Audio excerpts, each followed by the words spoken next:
Audiolivro com execução de Cristiane Batista. Inscreva-se, deixe seu gostei, sucesso. Carl Gustav Jung.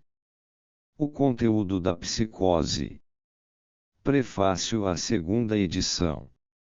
O pequeno ensaio In Out der Psychose, o conteúdo da psicose, publicado pela primeira vez nos Rifts Urangeantenseelenkund, Estudos de Psicologia Aplicada, editados por Freud, tem por objetivo transmitir ao público leigo e erudito um conceito da moderna psiquiatria, a partir do ponto de vista psicológico.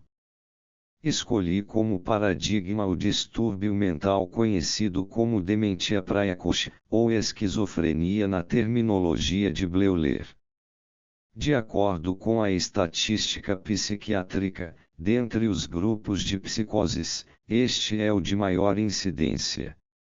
Muitos psiquiatras querem reduzir essa amplitude, empregando, para tanto, outras nomenclaturas e classificações.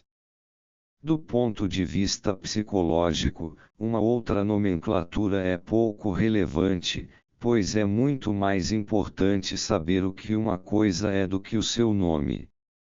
Os casos esboçados neste ensaio são típicos de distúrbios mentais comuns e bastante conhecidos pelos psiquiatras.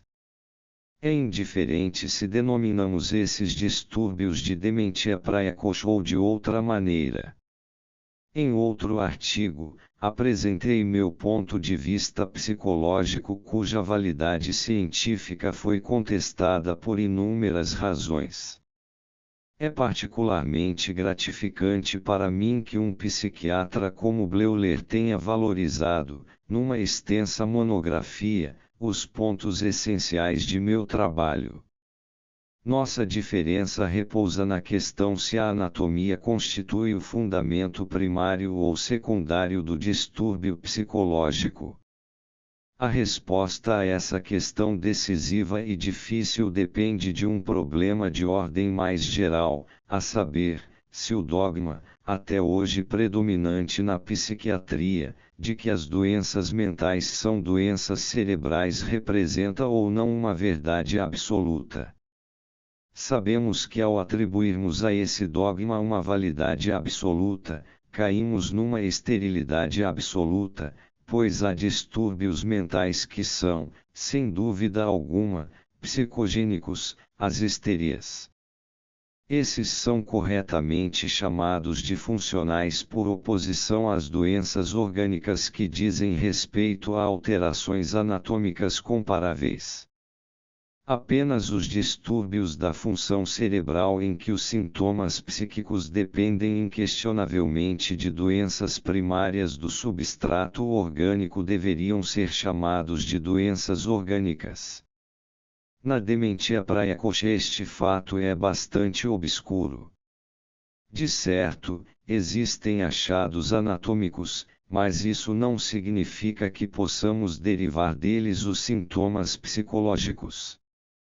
Além disso, foram feitas experiências bastante positivas sobre o caráter funcional de, pelo menos, alguns estados iniciais da esquizofrenia, por fim, o caráter orgânico da paranoia e de várias formas paranoides é mais do que duvidoso. Dessa maneira, é importante questionar se os sintomas secundários de degeneração também não poderiam provir de um distúrbio da função psicológica. Esse pensamento é certamente incompreensível para aqueles que defendem teorias científicas infiltradas por preconceitos materialistas.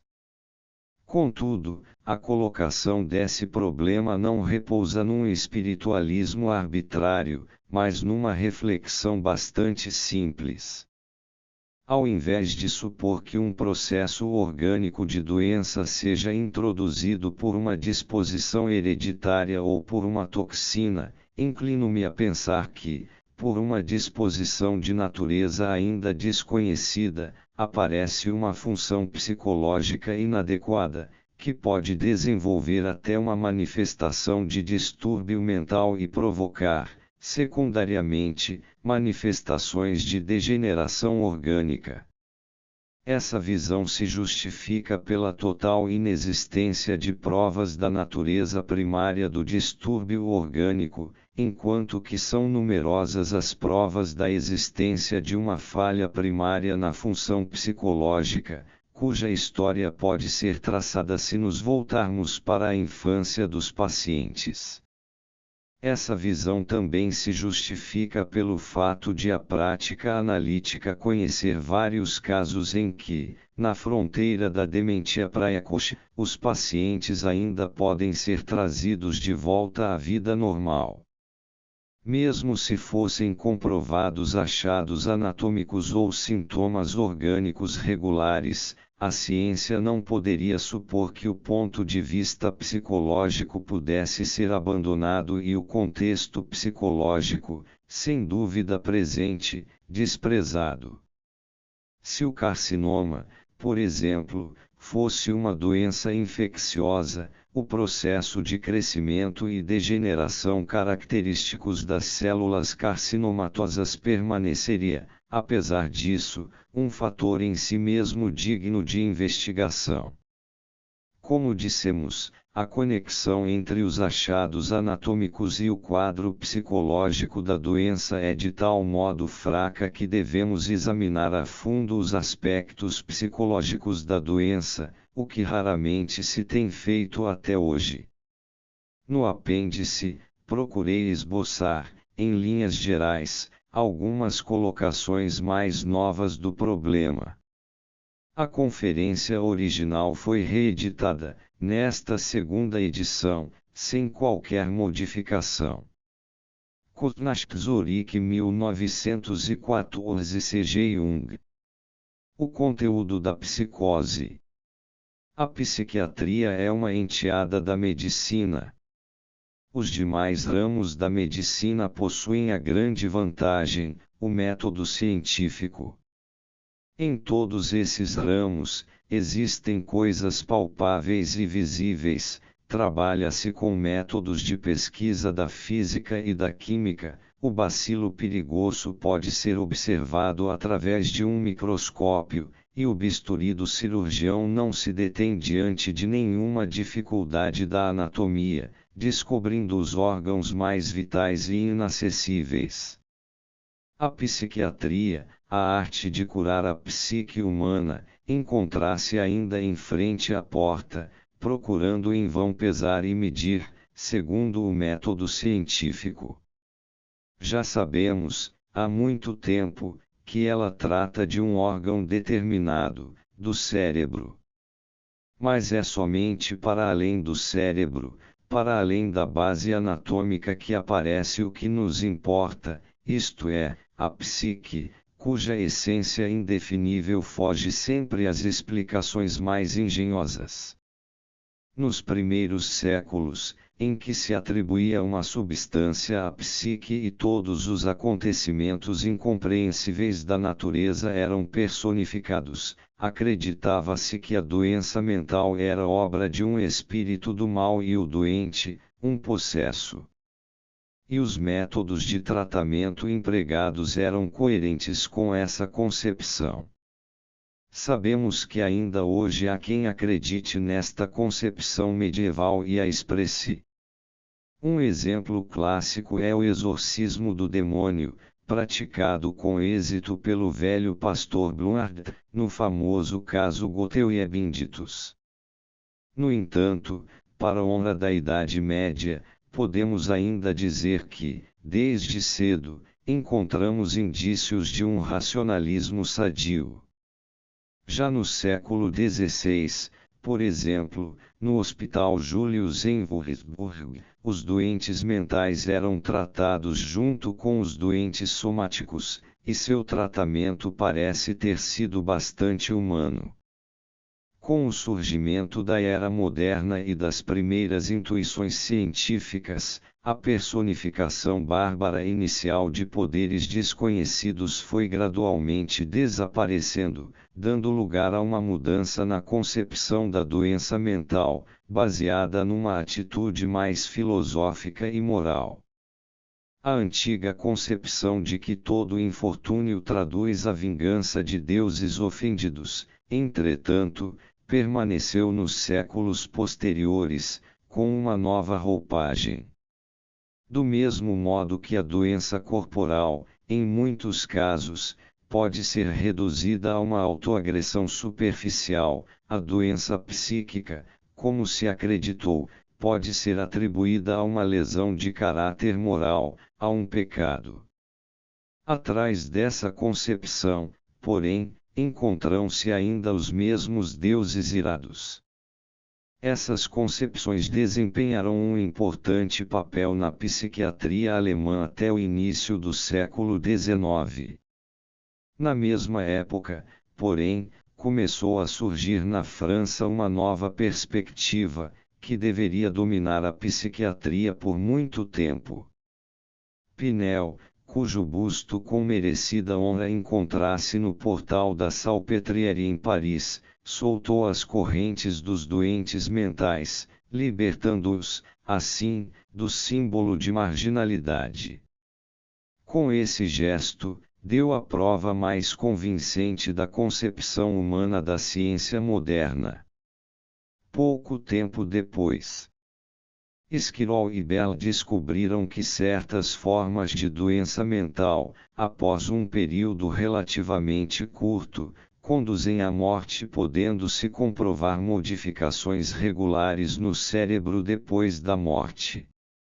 Esquirol descobriu a chamada paralisia progressiva, conhecida pelos leigos como enfraquecimento cerebral, cujo quadro clínico encontra-se intimamente relacionado a uma atrofia crônica do tecido cerebral, de origem inflamatória. Com isso se assentou a base do dogma, encontrado em todo o manual de psiquiatria, de que as doenças mentais são doenças do cérebro. Mais ou menos na mesma época, as descobertas de Gall confirmariam esse ponto de vista, atribuindo a perda parcial ou total da faculdade da fala, ou seja, de uma capacidade psíquica, a uma lesão na circunvolução frontal inferior esquerda. Mais tarde, esta concepção comprovou-se bastante proveitosa. Foram descobertos inúmeros casos de embotamentos graves e outros distúrbios psíquicos graves relacionados com tumores cerebrais. Pelo fim do século XIX, Wernicke, recentemente falecido, descobriu no lobo temporal a localização do centro da fala. Essa época, tão rica em descobertas, fez crescer ao máximo as esperanças de que não tardaria a chegar o momento em que cada característica e atividade psíquicas descobriria sua causa num lugarzinho da massa cinzenta cortical. Cresceram as tentativas de se relacionar as alterações mentais elementares nas psicoses a alterações paralelas no cérebro. Meynert, famoso psiquiatra vienense, apresentou um sistema regular, segundo o qual a alteração no suprimento sanguíneo do córtex constituiria o principal fator de origem das psicoses. Wernicke fez uma tentativa semelhante, embora bem mais elaborada, de esclarecer os distúrbios mentais baseado na anatomia. A consequência visível desta tendência é o fato de hoje qualquer clínica, por menor e mais precária que seja, possuir seu laboratório de anatomia, onde os cérebros são cortados, tingidos e examinados microscopicamente. Nossas numerosas revistas psiquiátricas estão repletas de trabalhos sobre anatomia, de investigações sobre a localização das fibras do cérebro e na medula espinhal, de investigações sobre a estrutura e disposição das células no córtex cerebral e suas formas possíveis de lesão nas várias doenças mentais. A psiquiatria nasceu, portanto, no seio de um materialismo pernicioso. E isto é compreensível. Há muito tempo ela vem privilegiando o órgão, o instrumento, em detrimento da função. A função se apresenta como um apêndice do órgão e a psique como apêndice do cérebro. Assim, na moderna psiquiatria, a psique ocupa um espaço bem pequeno. Enquanto foram feitos grandes progressos no campo da anatomia cerebral, quase nada sabemos sobre a psique, talvez menos do que antes. A moderna psiquiatria se comporta como alguém que pretende se descobrir o sentido e a finalidade de um edifício, fazendo a análise mineral de suas pedras. Façamos uma estatística para ver quais e quantos doentes mentais apresentam lesões cerebrais significativas. Nos últimos 4 anos foram internados no Burgosli 1.325 doentes mentais, o que significa, um total de 331 doentes por ano.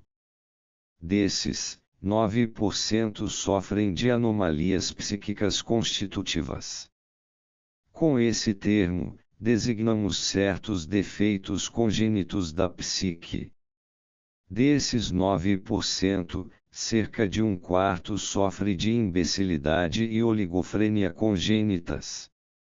Encontramos nesses casos algumas alterações no cérebro como, por exemplo, microcefalia congênita, hidrocefalia ou má formação de certas áreas do cérebro.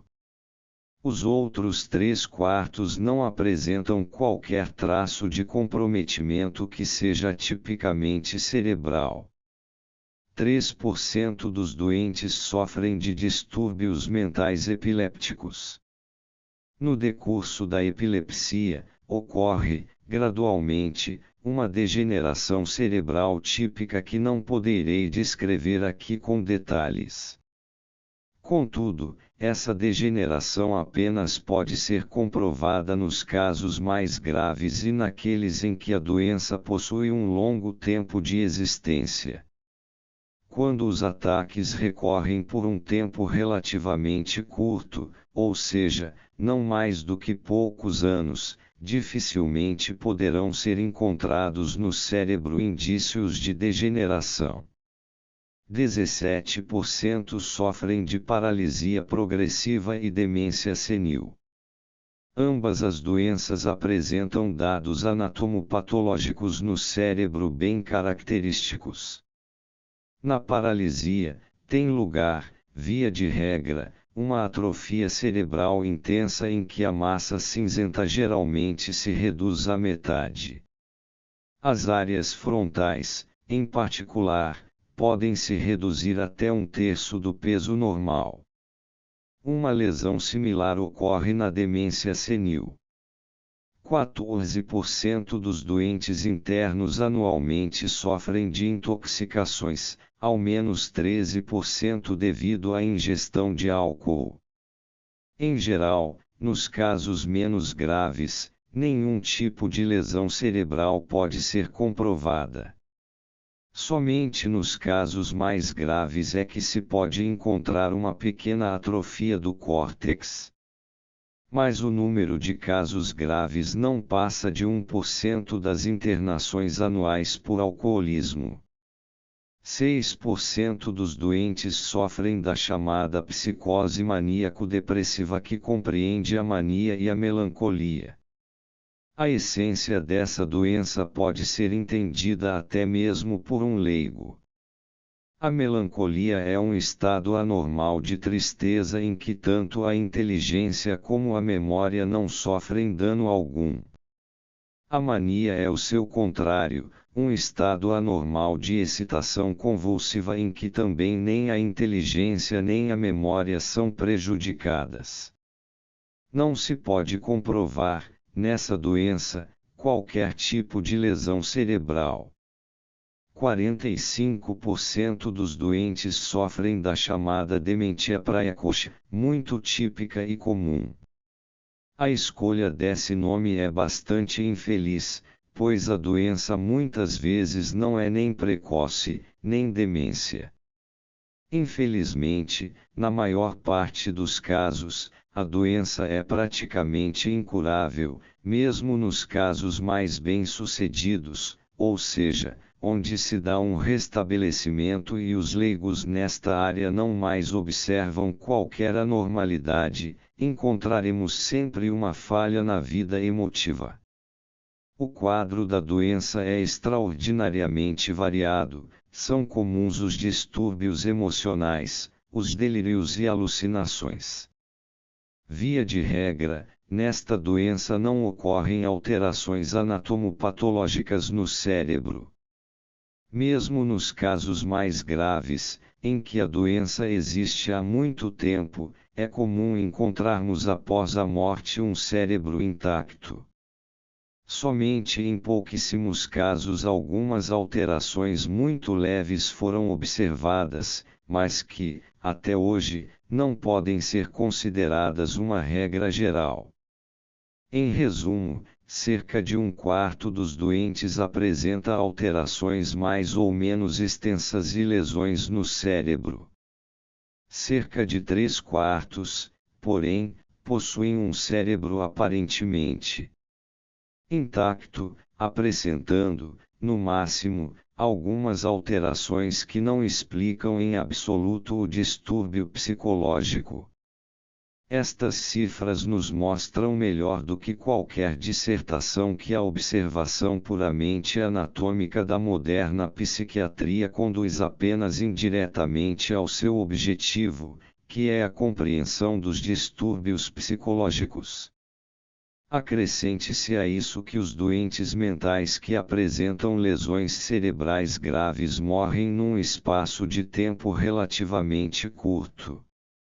Assim, dos doentes crônicos da clínica, que formam a sua população real, 70 ou 80% são casos de dementia precoce, ou seja, doentes em que as alterações anatômicas são praticamente inexistentes. Deste modo, o caminho de uma psiquiatria futura que pretenda atingir o âmago da questão já se encontra delineado, apenas pode ser o da psicologia.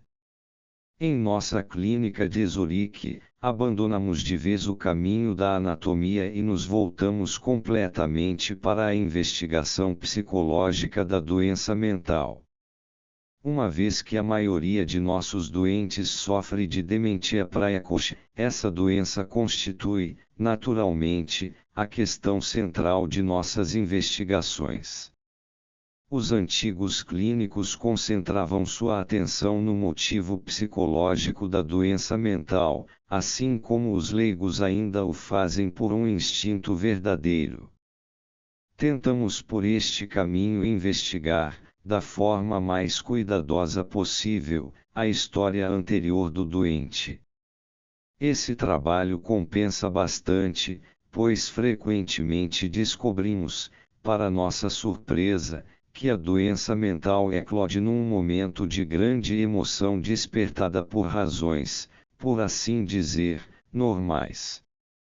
Descobrimos mais adiante que, na doença mental daí surgida, vários sintomas aparecerão que não podem de modo algum ser compreendidos do ponto de vista anatômico. No entanto, esses mesmos sintomas se tornam imediatamente compreensíveis quando considerados a partir da história pregressa do indivíduo.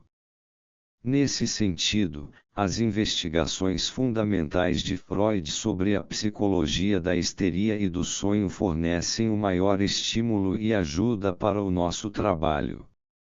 Alguns exemplos, assim penso, esclarecem esse novo caminho da psiquiatria melhor do que áridas teorias.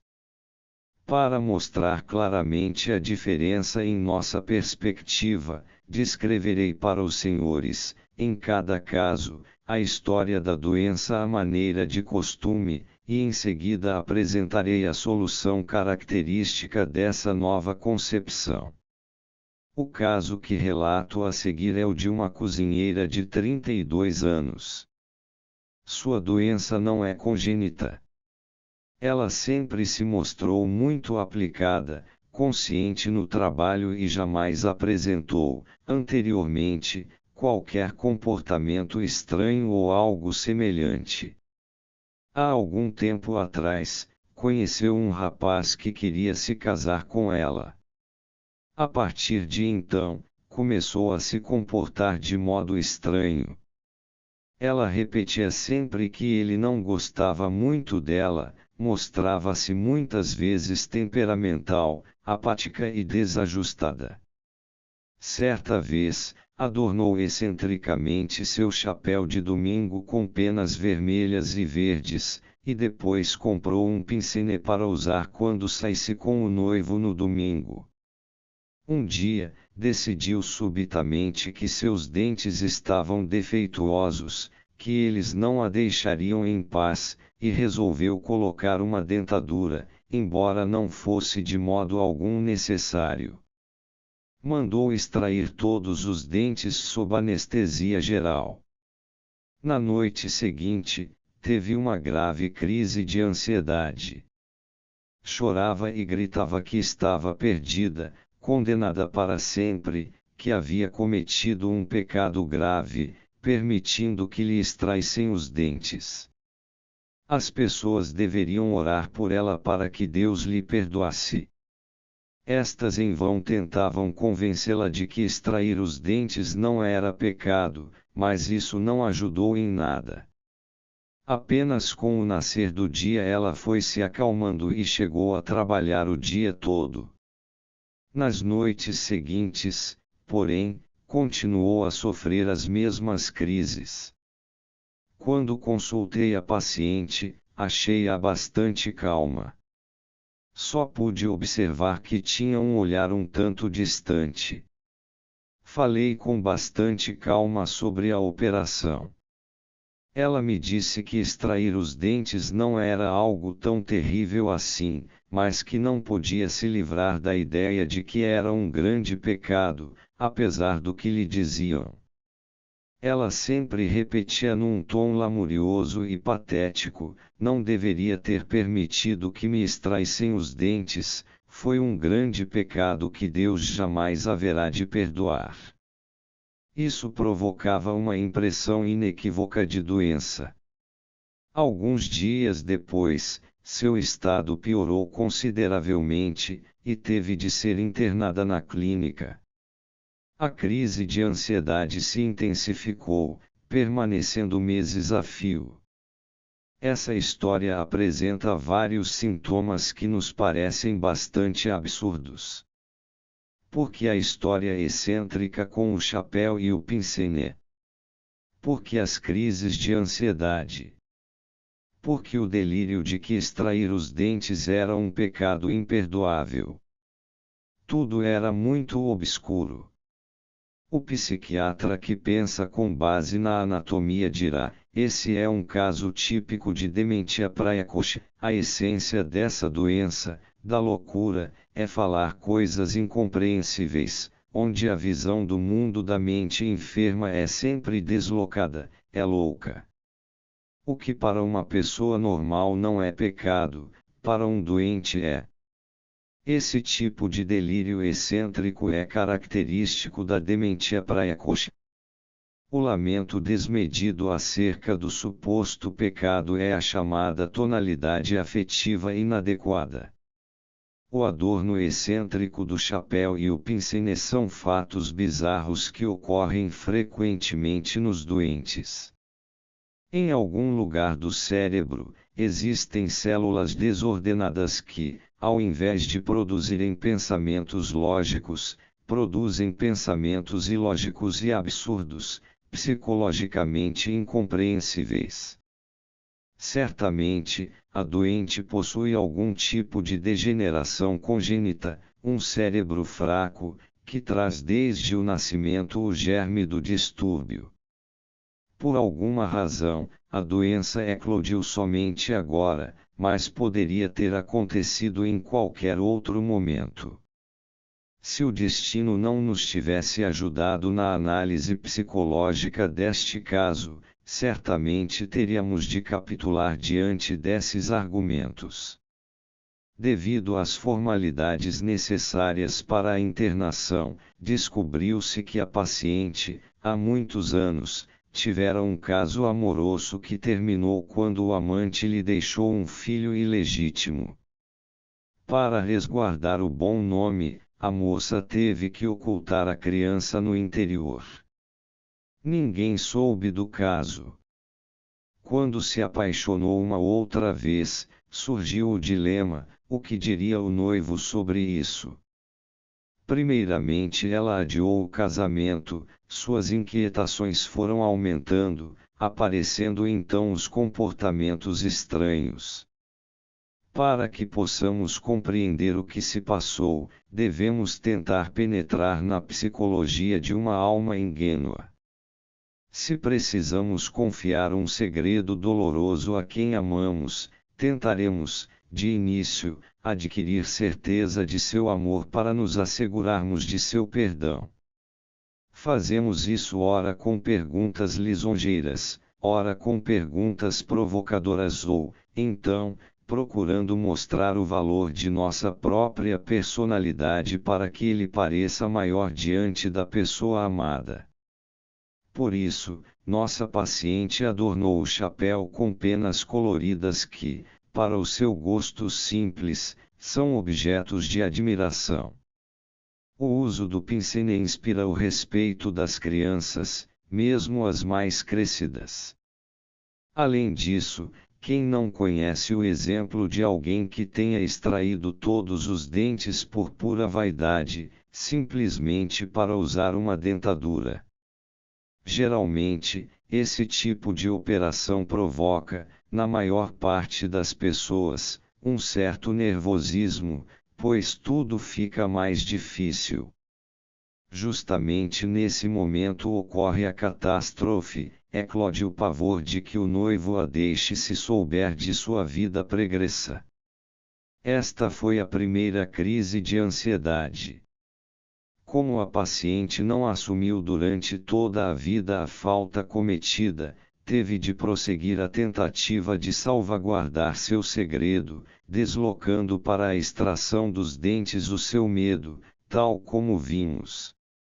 Quando alguém não pode confessar um grande pecado, enfatiza um menor. Para a psique fraca e sensível da paciente, o problema parece insolúvel e o afeto decorrente é extraordinariamente grande. É assim que a doente mental se apresenta do ponto de vista psicológico. A série de acontecimentos aparentemente tão absurdos, as loucuras, adquire, de repente, um sentido, descobrimos um sentido no sem sentido, conquistando, assim, uma aproximação mais humana do doente mental. Ele é uma pessoa que sofre dos mesmos problemas humanos que nós, e nem de longe é uma máquina cerebral em desordem.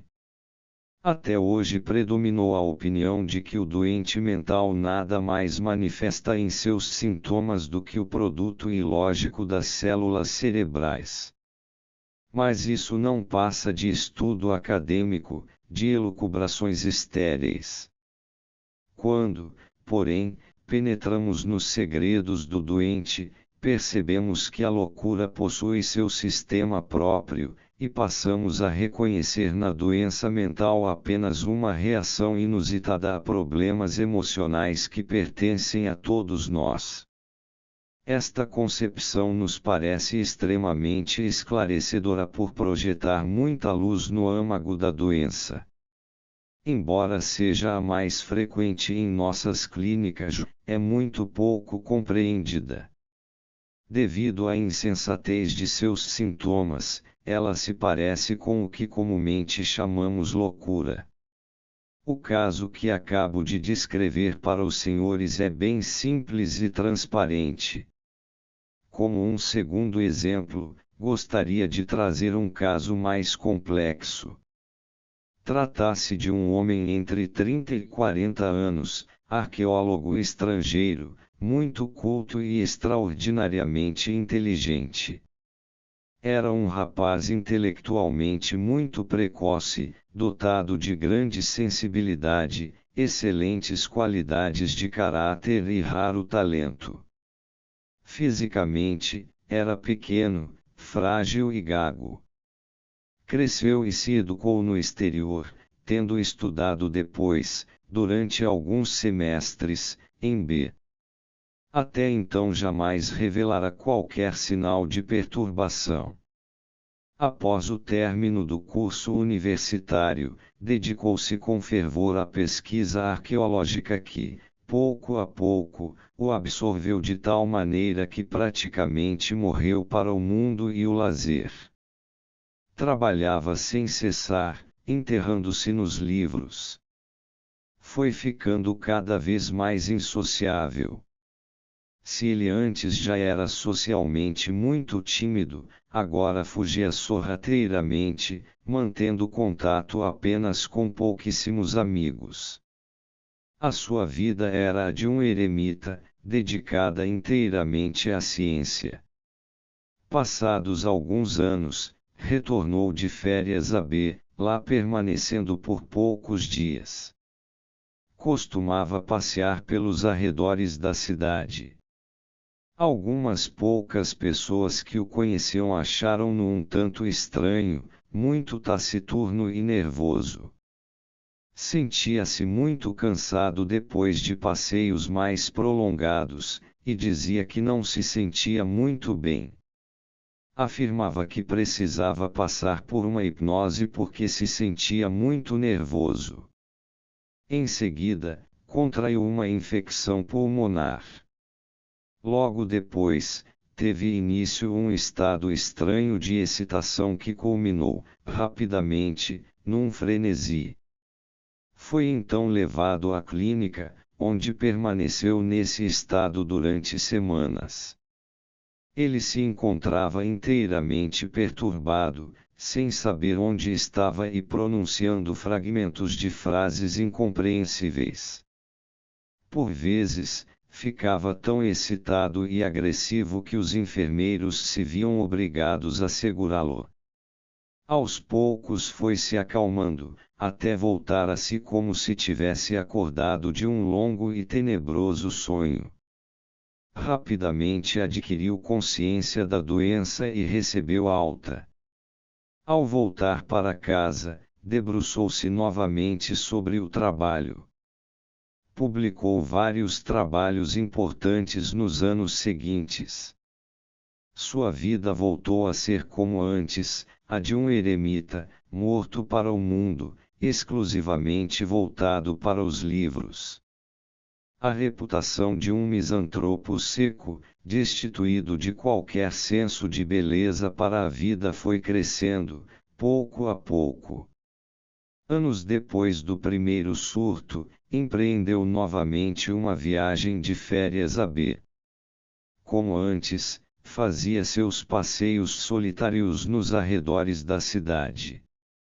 Certo dia, desmaiou subitamente na rua. Foi então levado para uma casa vizinha, entrando imediatamente num estado de excitação. Fazia ginástica, pulava sobre a cabeceira da cama, saltava no quarto, declamava versos em altos brados, cantava poemas improvisados etc. Foi novamente levado para a clínica. A excitação persistiu. Ele tecia elogios à sua esplêndida musculatura, a seu belo corpo e extraordinária força. Acreditava ter descoberto uma lei da natureza, segundo a qual tornava-se possível desenvolver uma bela voz. Via-se como um grande cantor, um declamador ímpar e um poeta de inspiração divina, para quem os versos brotavam simultaneamente com a melodia. O contraste com a realidade era bem triste, embora significativo. Era um homem de pequena estatura, de aspecto frágil e nada imponente, com músculos fracos que traíam, imediatamente, a influência atrofiante da vida sedentária. É pouco musical, sua voz é fraca e seu canto desafinado, é um mau orador, pois gagueja muito. Durante semanas na clínica, ocupava-se dando saltos e fazendo estranhas contorções corporais, que chamava de ginástica, cantando e declamando. Aos poucos readquiriu certa calma, seu olhar se tornou sonhador e meditativo e passou a cantar, de quando em vez, uma canção de amor bem baixinho que, apesar da falta de musicalidade, mostrava um belo sentimento em relação ao amor e à saudade. Também isso contrastava com a vida árida e isolada que costumava levar. Gradualmente foi se tornando mais acessível a uma conversa. Interrompemos aqui a história do paciente para apresentarmos um resumo do que a simples observação do paciente forneceu. No primeiro surto, tem lugar um frenesi inesperado, seguido de um distúrbio caracterizado por ideias confusas e violência, que persistiu durante semanas. A seguir, parece inteiramente curado. 6 anos depois, irrompe subitamente um estado de excitação com delírios de grandeza e atitudes estranhas, seguidas de um estado de serenidade e recuperação. Trata-se portanto de um caso típico de dementia praecoce na forma de catatonia que se caracteriza, especialmente, por movimentos e ações bizarras. De acordo com a concepção até hoje predominante na psiquiatria, estaríamos aqui diante de um caso de lesão das células cerebrais em algum lugar do córtex. Esta lesão provocaria ora frenesi, ora delírio, ora ideias de grandezas, ora estranhos movimentos musculares ou estados de serenidade, que têm tão pouco significado psicológico como as estranhas formas geradas por uma gota de chumbo lançada na água. Acho que não é bem assim.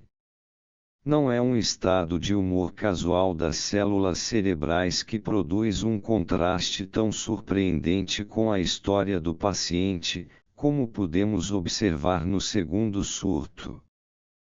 Podemos, sem qualquer dificuldade, perceber que esses contrastes, as chamadas ideias de grandeza, encontram-se intimamente relacionadas às lacunas na personalidade do paciente. São lacunas que certamente também sentiríamos como falta. Quem jamais sentiu a necessidade de compensar a aridez de sua vida de trabalho com a fruição da arte poética e da música, e de devolver ao corpo a força e a beleza roubadas por uma vida sedentária? Além disso, quem não se lembra, com uma certa inveja, da energia de um Demóstenes que, apesar da gagueira, foi tão grande orador? Assim sendo, quando nosso paciente complementa a deficiência evidente de sua vida física e mental com desejos delirantes, devemos também pressupor que as canções de amor que cantava baixinho de vez em quando preenchiam uma lacuna dolorosa na sua existência. Supriam uma falta que, quanto mais dolorosa, mais resguardada ficava. Não foi preciso investigar muito além. Trata-se de uma velha história que se renova em cada psique humana, tão simples como convém à mais fina sensibilidade da vítima predestinada. Enquanto estudante, teve uma colega por quem se apaixonou. Fizeram juntos muitos passeios pelos arredores da cidade, a timidez e o acanhamento excessivos, também provocados pela gagueira, jamais permitiram que ele encontrasse a oportunidade adequada para, então, exprimir com palavras seu sentimento. Além disso, ele era pobre e nada podia oferecer a ela.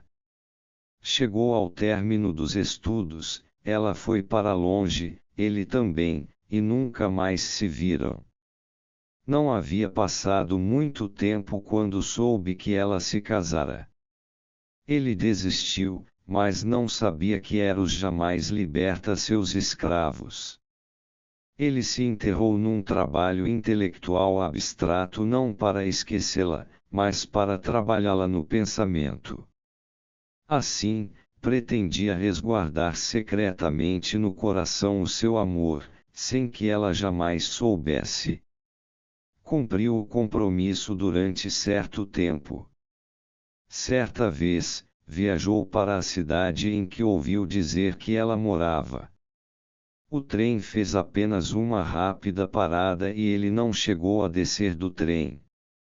Da janela, viu uma mulher com uma criança e acreditou ser ela. Ninguém, na verdade, sabe se era ela, nem mesmo ele. Não sentiu nada de especial nem se deu ao trabalho de descobrir se era a moça ou não.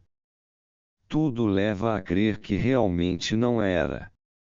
O inconsciente queria somente ficar em paz com suas ilusões.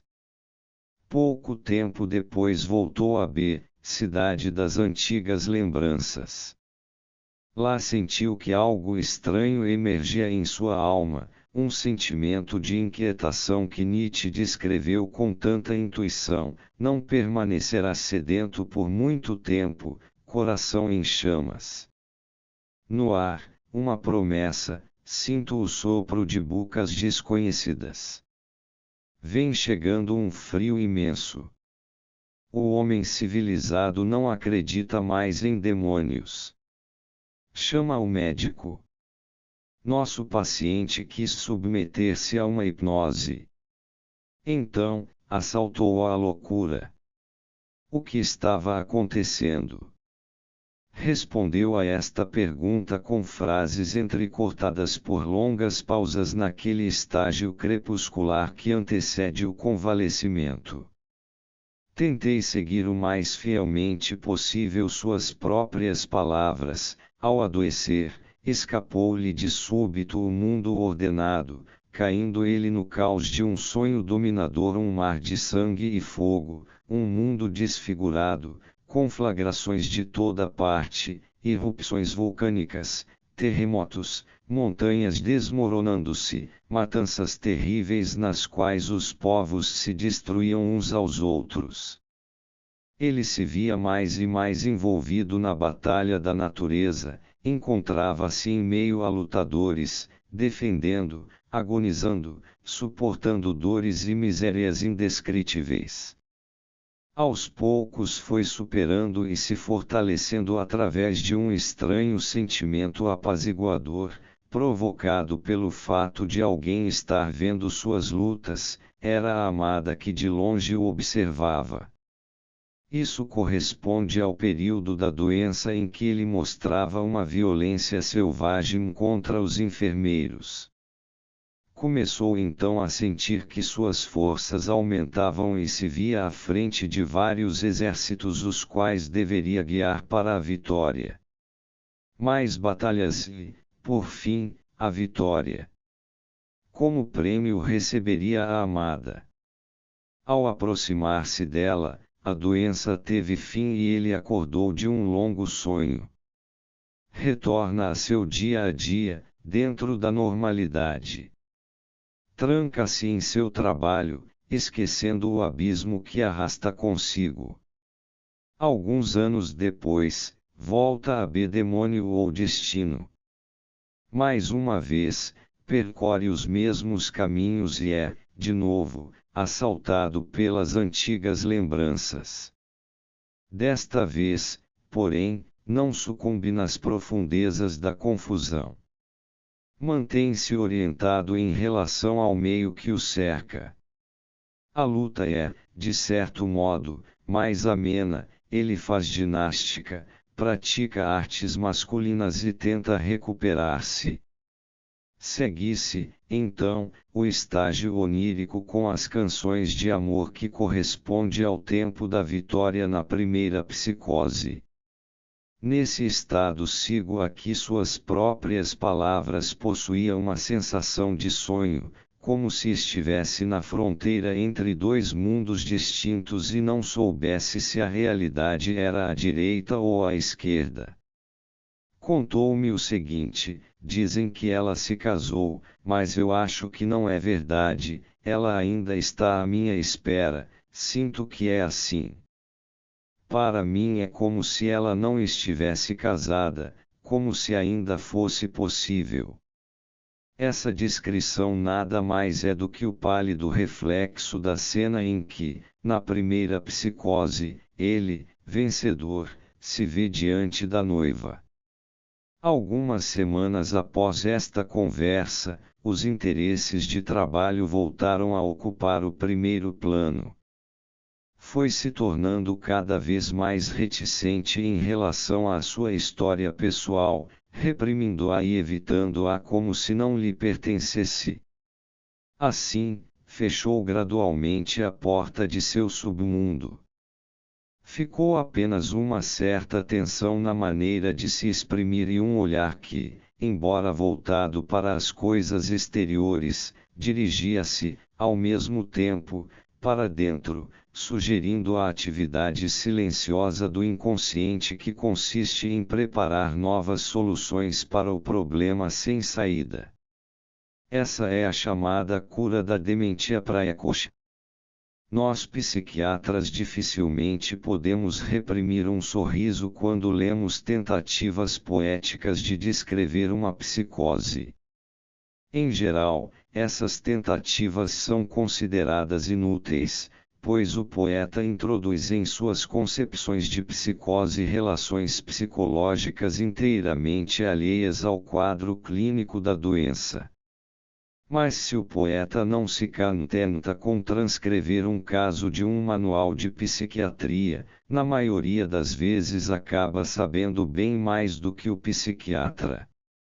O caso que acabo de descrever não é um caso único. Ele é típico de uma classe para a qual certo poeta criou um modelo universal. Esse poeta é Spitaler, o modelo, a imago. Suponho que esse caso seja conhecido por todos. A distância psicológica que separa o poeta do doente mental é bem grande. O mundo do poeta é o mundo dos problemas resolvidos.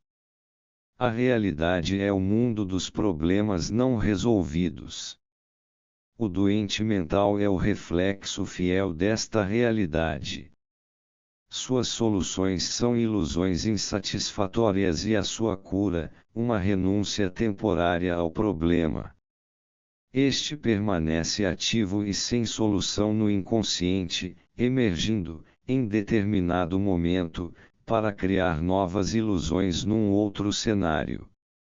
Como os senhores bem podem ver, isso é um fragmento da história da humanidade. A análise psicológica ainda está longe de poder elucidar, com plena luz, todos os casos da doença aqui considerados. A maior parte dos casos é repleta de obscuridade e incompreensões, sobretudo porque apenas uma fração muito pequena consegue alcançar uma recuperação. O caso que acabo de narrar é surpreendente, pois a volta ao estado normal nos permitiu uma visão do período da doença. Infelizmente nem sempre temos a vantagem dessa retrospectiva porque grande parte dos doentes não encontra o caminho de volta do sonho. Eles ficam perdidos no labirinto de um jardim mágico, onde a mesma velha história se repete num presente intemporal. Para os doentes, os ponteiros do relógio do mundo pararam, não existe mais tempo nem progresso. Para eles é indiferente se sonham durante 2 dias ou durante 30 dias. Tive, por exemplo, em minha enfermaria, um doente que há 5 anos vivia em plena introversão, na cama, sem dizer qualquer palavra. Há anos, fazia eu minha visita 2 vezes por dia e sempre, ao me aproximar de seu leito, constatava que não havia nenhum sinal de mudança. Certa vez, quando estava saindo do quarto, ouvi uma voz estranha que me perguntava: quem é o Senhor? O que o Senhor quer? Vi, com surpresa, que a voz era do paciente mudo que, subitamente, havia recuperado a consciência. Disse-lhe que era seu médico e ele, revoltado, perguntou por que ninguém falava com ele. Ele falou num tom de quem se acha muito ofendido, como acontece quando alguém passa dias sem nos cumprimentar. Eu disse então que ele passou 5 anos prostrado numa cama, sem dizer qualquer palavra ou ter qualquer reação, ao que ele reagiu com um olhar de espanto e incompreensão. Tentei naturalmente descobrir o que havia acontecido nesse longo período, mas meus esforços foram em vão.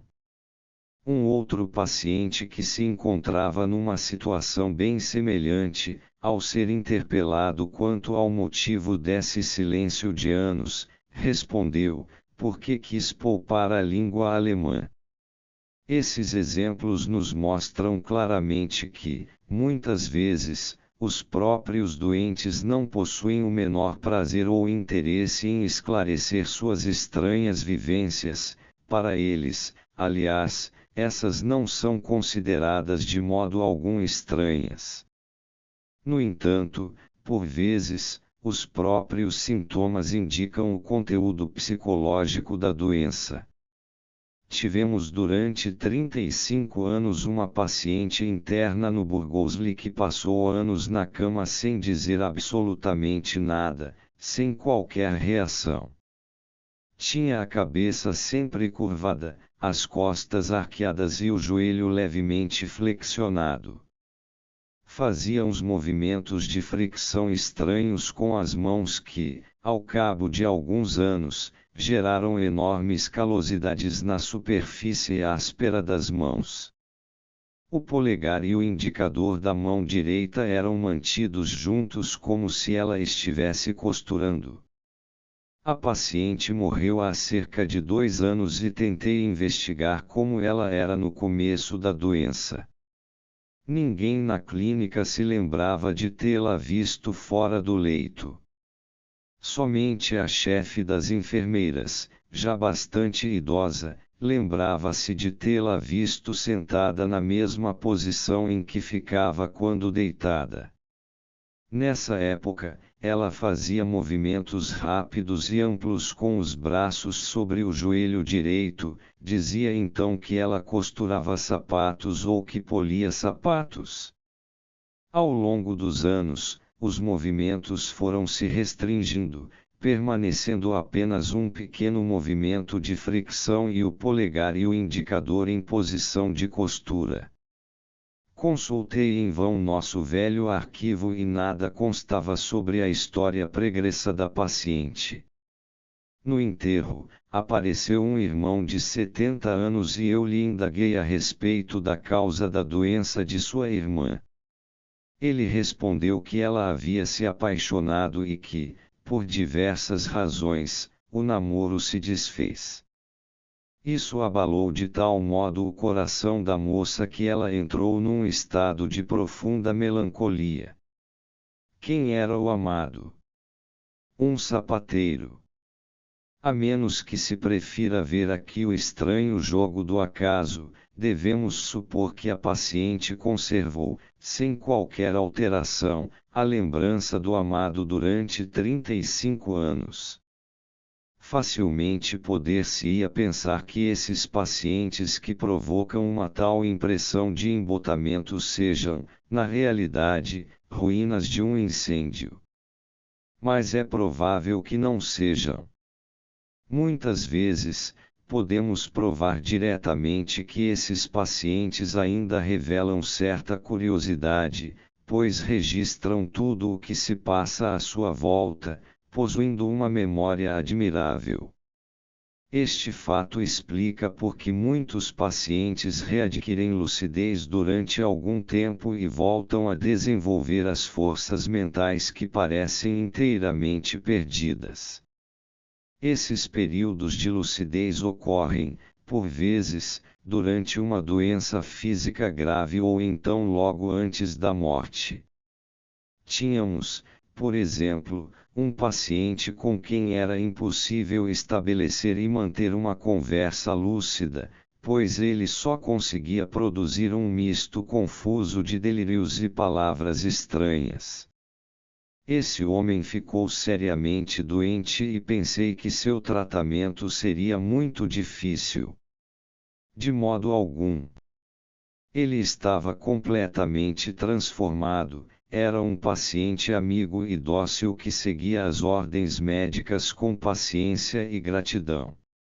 Seus olhos haviam perdido o tom agressivo e diabólico e adquiriram um ar tranquilo e compreensivo. Certa manhã, entrei no quarto e o cumprimentei como de costume: "Bom dia, como vai?" O paciente, porém, me abordou com o antigo refrão: "Lá vem mais um desse bando de cachorros e macacos fazendo-se de salvador." Percebi de imediato que ele estava curado. A partir desse momento, era como se a sua razão tivesse desaparecido por completo. Segundo essas considerações, podemos observar que a razão propriamente dita ainda subsiste, embora arrastada para algum canto, quando a mente se vê ocupada com ideias patológicas.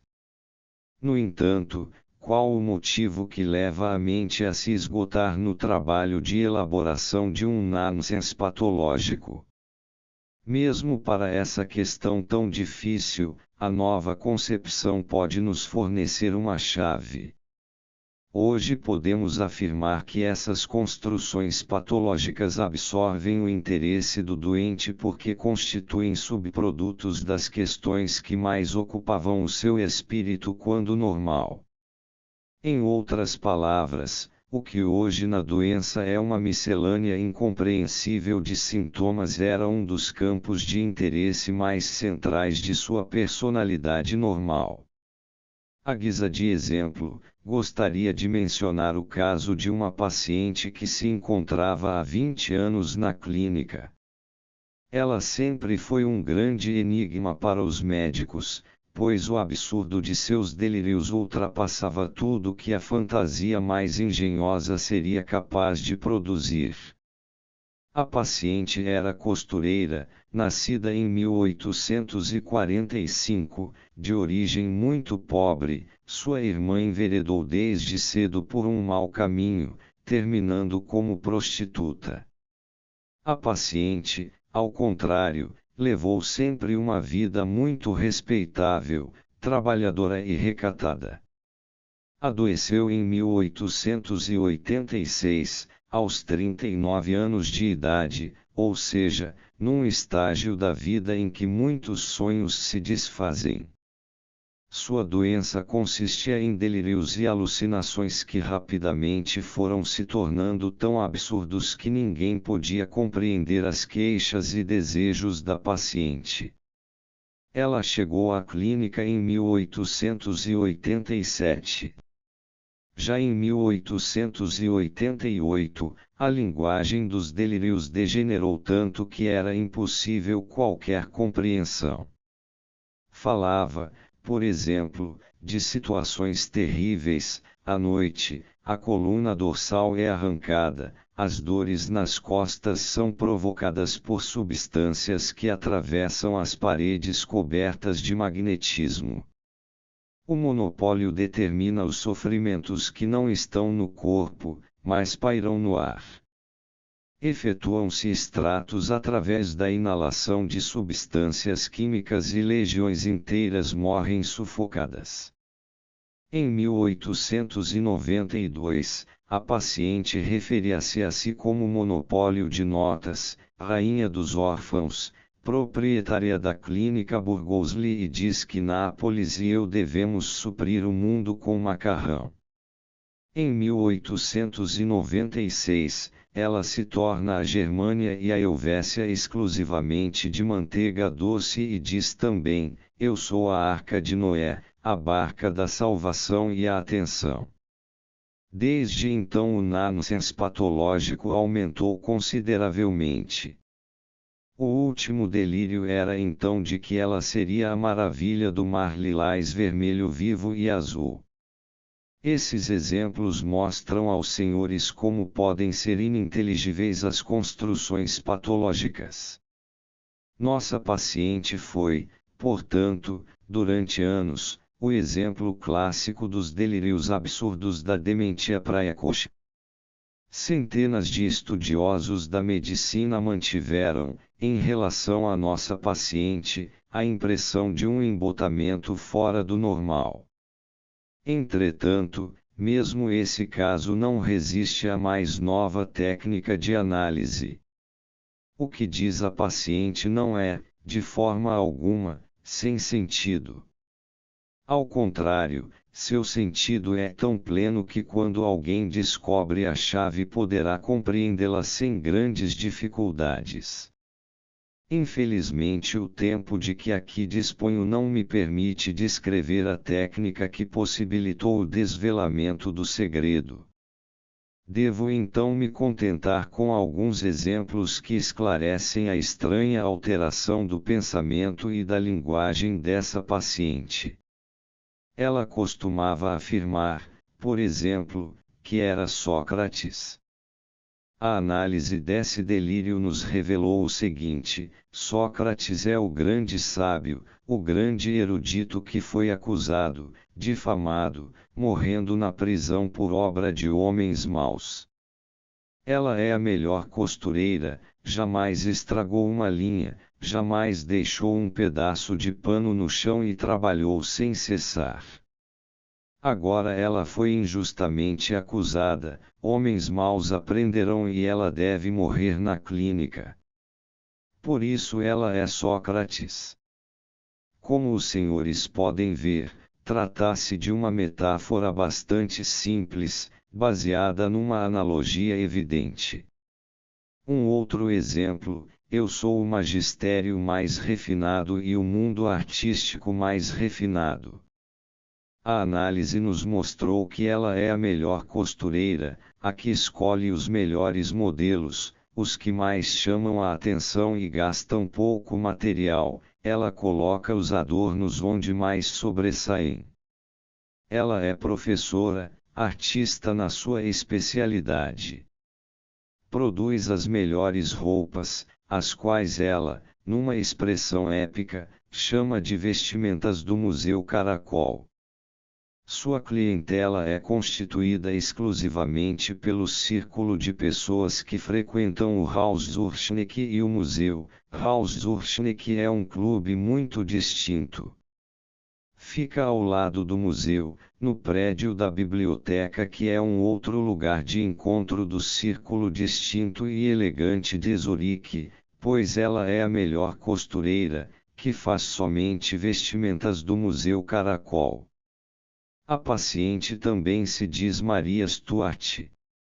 A análise apresenta a mesma analogia encontrada em Sócrates, o sofrimento de um inocente e a morte da heroína. Eu sou Lorelai. Análise, é uma famosa canção, It was nicht was alles bedeuten, não sei o que significa etc. Toda vez que ela tenta falar de si, as pessoas não a entendem e dizem não saber o que significa, por isso ela é Lorelai. Sou uma suíça. Análise: a Suíça é um país livre, ninguém pode destruir a Suíça de sua liberdade. A paciente não pertence à clínica, ela deve ficar livre como a Suíça, e por isso ela é uma suíça. Eu sou um Grou. Análise: no poema Cranichides e Baicus Grus de Ibicus existe um verso que diz: quem está livre da culpa e do erro, conserva a alma pura da criança. Ela foi trazida para a clínica, embora fosse inocente, jamais cometerá um crime. Por isso, ela é um Grou. Sou o sino de Schiller. O sino é a obra-prima do grande poeta Schiller. Ela é a melhor costureira, a que mais se dedicou à arte da costura, e é, por isso, o sino de Schiller. Eu sou o Phelan. Análise: o Phelan foi o melhor médico. Na clínica, além de sofrer imensos tormentos, ela é tratada por maus médicos. No entanto, ela é uma personalidade tão distinta que deveria ter os melhores médicos, ou seja, médicos como o Phelan. Por isso ela é o Phelan. A paciente emprega a forma eu sou de modo bastante arbitrário, ora para exprimir me pertence ou me convém, ora eu deveria ter. Isso ficou mais evidente na seguinte análise: eu sou a chave mestra. Análise: a chave mestra é a chave que abre todas as portas da clínica. Como ela é proprietária da clínica, há vários anos, ela já deveria possuir esta chave. Com a frase, eu sou a chave mestra, ela traduz de maneira simplificada essa ideia. O conteúdo principal dos delírios está concentrado na expressão, eu sou o monopólio. Análise: a paciente se refere aqui ao monopólio de notas que há muito tempo lhe pertence. Ela se julga na posse do monopólio de todas as notas bancárias do mundo. Com elas, pode produzir para si riquezas incalculáveis, de modo a compensar a pobreza e inferioridade de sua via. Seus pais morreram cedo e por isso ela é a rainha dos órfãos. Seus pais viveram e morreram na mais profunda indigência, e ela estende também para eles a sua bênção, que abrange tudo e todos. É como ela diz literalmente: comigo, meus pais estão vestidos, minha pobre mãe, que passou por tantas provações e sofrimentos, estou sentada à mesa com ela a toalha branca, na abundância. Essa é uma das alucinações plásticas tão comuns à paciente. Trata-se da cena de satisfação de um desejo, a contraposição entre a pobreza deste mundo e a riqueza no outro, que evoca a Anneli de Hauptmann, especialmente a cena em que Gatoal diz: ela estava vestida com farrapos, agora possui roupas de seda. Andava descalça e agora tem sapatos de vidro nos pés. Logo estará morando num castelo de ouro e comendo carne assada todos os dias. Até então ela viveu de batatas frias. Os delírios de satisfações de desejo de nossa paciente vão ainda mais longe. A Suíça lhe deve uma quantia de 150.000 francos. Por causa da injusta internação, o diretor do Burgos lhe tem de pagar uma indenização de 80.000 francos. Ela é proprietária de uma ilha longínqua, repleta de minas de prata, a ilha de prata mais poderosa e rica do mundo. Ela acredita ser a grande oradora, a que possui a máxima eloquência, pois, como diz, falar é prata, calar é ouro.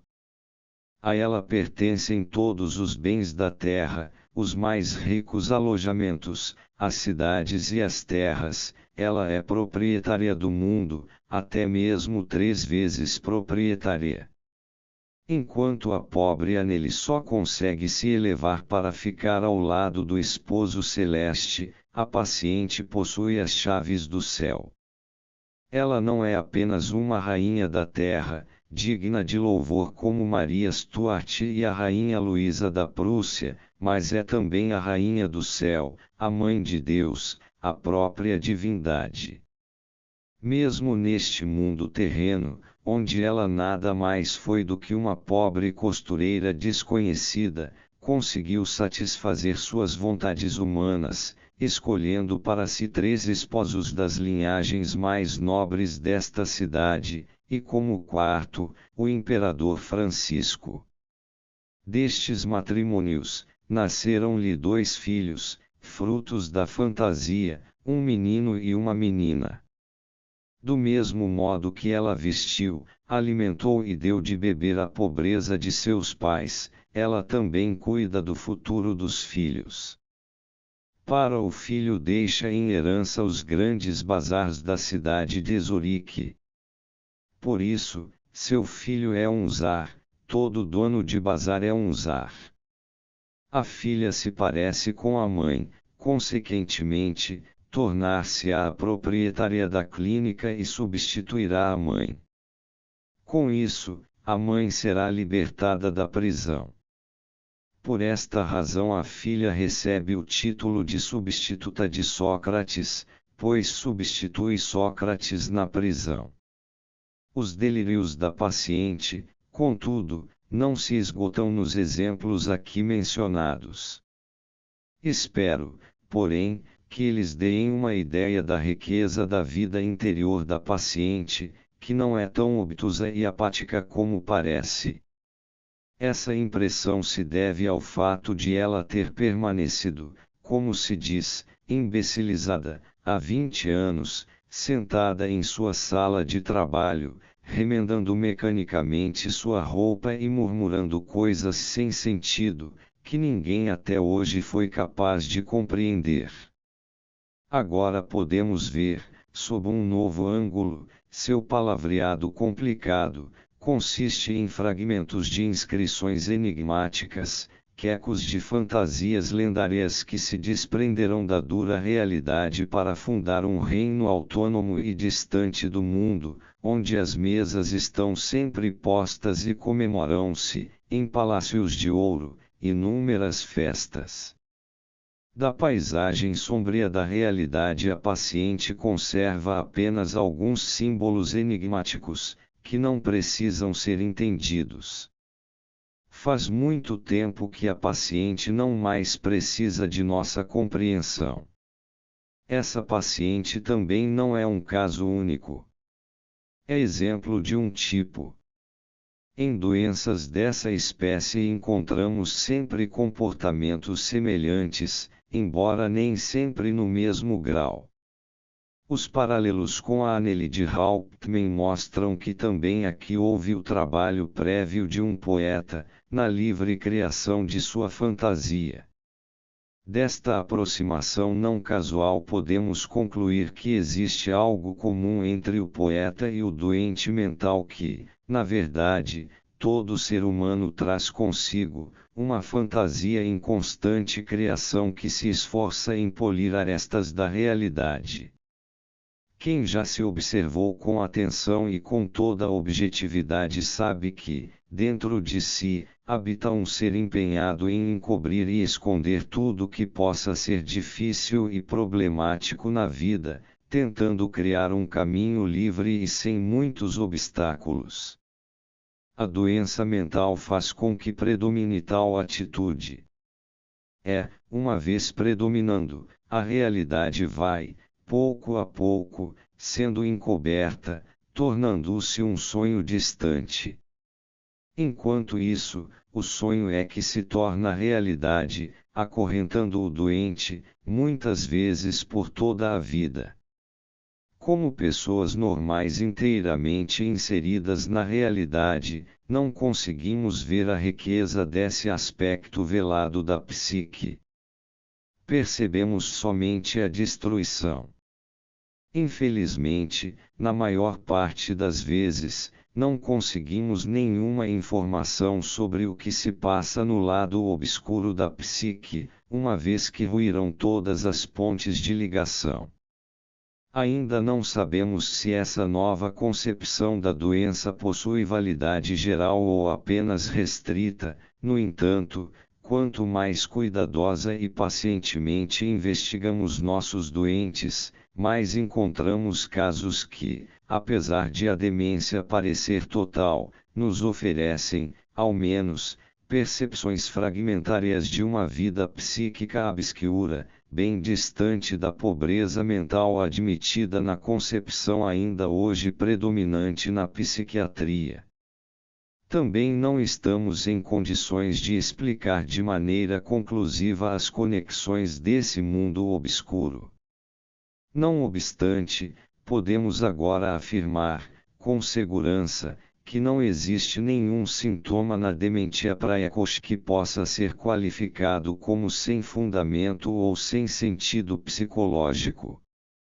Mesmo as coisas mais absurdas são símbolos do pensamento, que são não só humanamente compreensíveis em termos humanos, mas também realidades que moram no íntimo de toda criatura humana.